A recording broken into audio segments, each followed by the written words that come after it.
The West Virginia State Legislature recently passed Senate Bill 597, requiring single-station carbon monoxide detectors in specific rooms of certain kinds of buildings.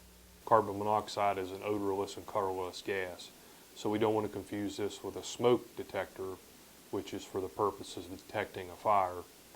This device actually detects a malfunction in a furnace, a stove, or even a car that's left running in a garage.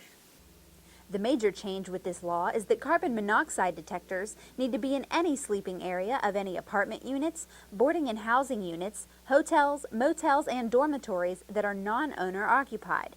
In other words, if you have rental property and if you rent space, then this law would affect your rental property. So in a hotel or motel, any area that the public has access to or a dormitory that's adjacent to, above or below areas that have fuel burning appliances, and that would be hot water tanks, furnaces, boilers, anything that operates on natural gas, propane, or coal burning would have to have carbon monoxide. So, and that the same goes for the sleeping area. Any sleeping area that's adjacent to, above, or below a room that has a fuel burning appliance has to have carbon monoxide detection. Tennant says this new law will help to save lives. It absolutely will. I mean, every year, even in this county, last year I think 3 people in this county died from carbon monoxide poisoning, and nationwide several hundred die every year. In West Virginia, per capita, leads the nation in carbon monoxide poisoning and deaths per capita. That doesn't mean we have the most, but based on our population size.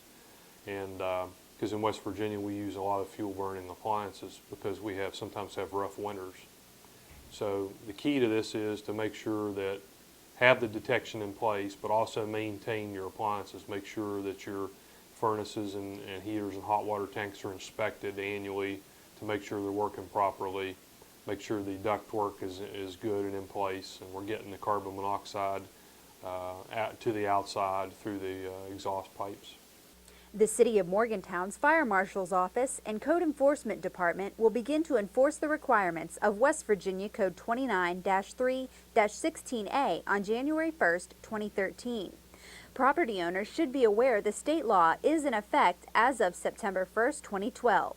The City of Morgantown just recently became aware of the new law and is sending this notice to all registered property owners. We recommend that property owners begin to assess their residential units to determine compliance options. You can reach the Morgantown Fire Marshal Division at 304-284-7480. You can also reach the Code Enforcement Department at 304-284-7401.